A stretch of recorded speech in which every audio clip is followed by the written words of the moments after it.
In this upcoming series of videos, I plan to discuss, in detail, the historical geography of China. Chinese history can be a challenging topic to get into, and part of the challenge comes from the complexity of the geography involved, which has undergone significant changes over thousands of years. This map shows the layout of the land around 500 BC. I've only included on this map what is now northern China and the upper parts of southern China. These are the areas in which most of the events in Chinese history have taken place, and the areas I want to focus on early on. First, let's point out the major rivers. In the north is the Yellow River.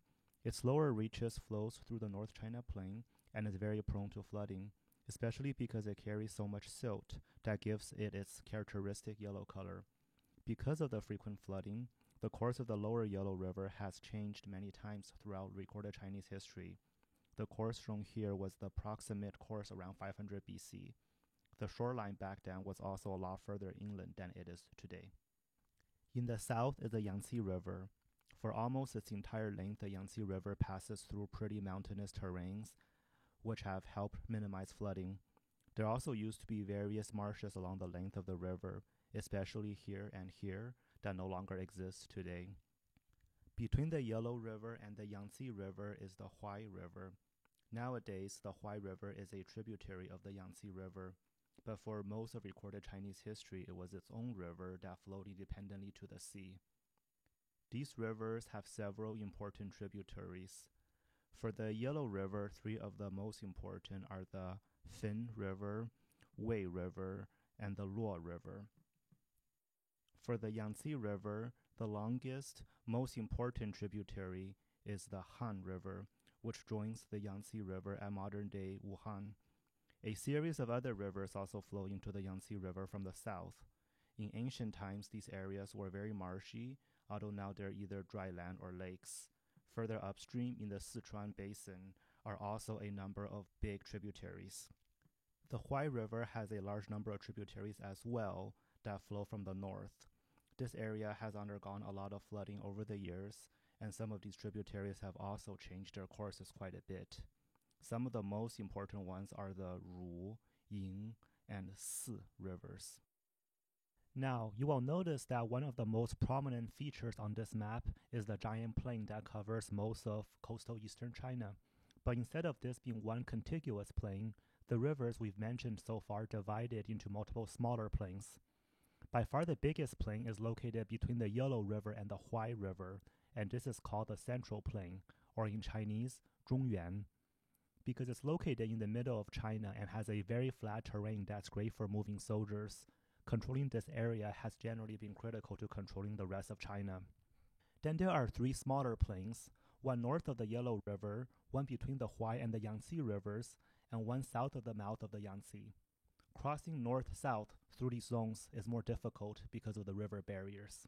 And moving further west, we enter areas that are much more mountainous, with many small river valleys interspersed between the mountains. For almost all of Chinese history, the wealthiest parts of China have always been the giant, flat areas to the east. The valleys to the west were too small to support as big of a population as the east. But during times of war and natural disasters, the eastern areas tend to be hit very hard, whereas the mountainous valleys to the west were usually well protected, and so they often served as secure bases for ambitious warlords to conquer other parts of China. Next, I will talk briefly about the mountains in China. Since China is very mountainous, I will just highlight a few of the most important mountains here. In the north, there's a line of mountains that separate the agricultural lands from the south to the steppes in the north. The western parts are called Yinshan, or literally Shadow Mountains, and the eastern parts north of what's now Beijing are called Yanshan. The Great Walls were usually built on top of these mountains, along easily defensible positions. Here, running from north to south, are a series of mountains called the Taihang Mountains. They separate the North China Plain from the plateaus further west. To the south of the Yellow River valleys are the Qinling Mountains. These are also very formidable mountains. A line drawn across the Qinling Mountains and the Huai River is widely considered to be the dividing line between northern and southern China. Here in the east, there's a series of hills overlooking the Central Plains. The highest peak is Mount Tai, or Taishan, which has a lot of religious and cultural significance. These mountains here are called the Dabie Mountains. They sit between the Huai and the Yangtze rivers and are major barriers to movement between the Central Plains to the north and the valleys along the Yangtze River to the south. And finally, these mountains to the southwest are collectively called the Daba Mountains. They separate the Sichuan Basin from the rest of China. Next, I want to go over the administrative divisions of China. This can be a very confusing topic, with the same word often meaning different things during different time periods, and so bear with me here. Modern China follows the same three-level system that has been used for most of the past several thousand years. The first level is called the province level, with Shandong province shown here, for example. Below that is the prefecture level, and below that is the county level. There can be many administrative names given to places that belong to the same level, but it still doesn't change the underlying fact that they are indeed the same level. So for example, in Shandong province, this here is a county, this is a county level city, and this is a district, but they all belong to the same third level or county level. Going back several thousand years, initially the towns and villages were just settlements surrounded by wilderness, ruled by feudal lords who were vassals to the king. These feudal lords would then parcel out their lands to their own vassals. But as some of these states expanded, their rulers wanted to rule the newly conquered lands directly, and so they created counties, governed directly by an administrator appointed by the feudal lord. On the border areas of these states, there were military districts called jun, translated into English as commanderies because of their military roles. Over time, the commanderies took on more civilian roles and oversaw the counties. When China was unified under the Qin dynasty in 221 BC, there were 36 commanderies, each governing a number of counties. Around 100 BC, during the Han dynasty, a third level, in Chinese called the Zhou, Z-H-O-U, was added, and China was divided into 13 of these Zhou. The Zhou from this time period is usually translated as province, so basically China had 13 provinces. The role of these provinces was initially just to supervise the commanderies, and their governors had little real power, but during times of division, like the fall of the Han dynasty and the rise of the Three Kingdoms period, around 200 AD, the governors of these provinces were given more power and easily became warlords. Over the next few centuries, for a variety of reasons, there was a huge inflation in the number of provinces, zhou, and commanderies. So essentially by the 500s, a province was no bigger than what used to be a commandery, and a commandery was usually just made up of several counties.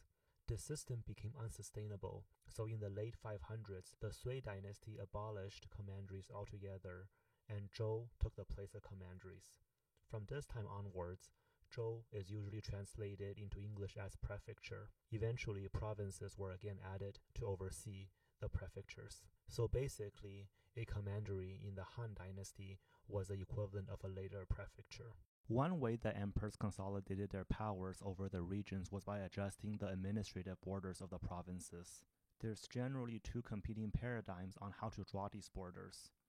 The first, in Chinese, is called Shanchuan Xingbian, or literally following the contours of the mountains and rivers. This is simple enough to understand. It's basically placing the borders at natural geographic divides. Take Henan province here, for example. Its northern boundary is along the Taihang Mountains, and its western boundary is along the Qinling Mountains. The problem with this approach is that regionalism can more easily build up in the provinces, with the boundaries serving as natural defenses against communication and invasion. The second paradigm, which was designed to reduce regionalism, is called 犬牙相入, or literally, interlocking like the teeth of a dog.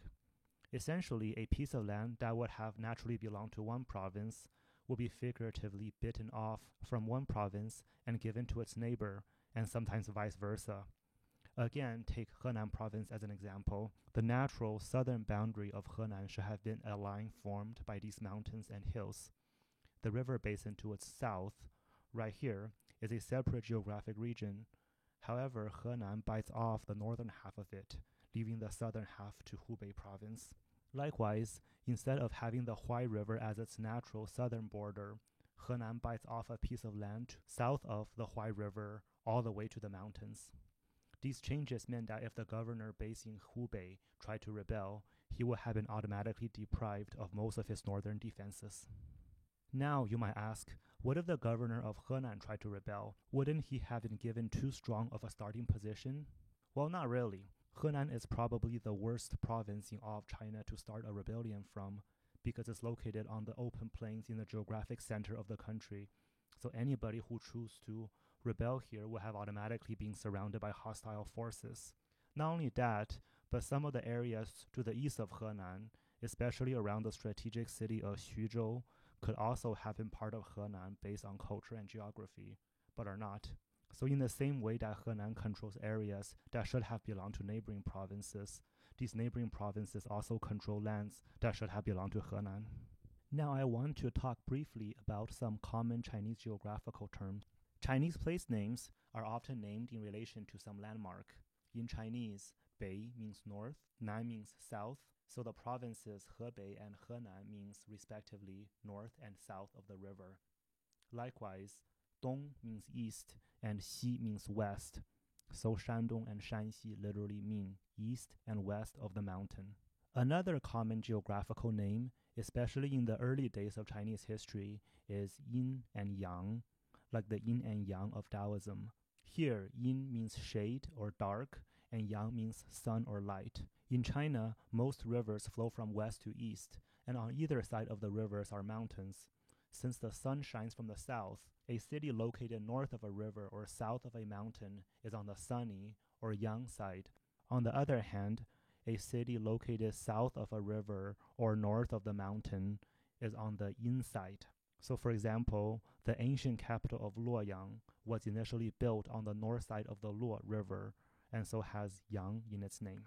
Nanyang is south of these mountains, and Jiangyin is south of the Yangtze River. This is it for the first introductory episode. In the upcoming episodes, I will go through the different regions of China in more detail.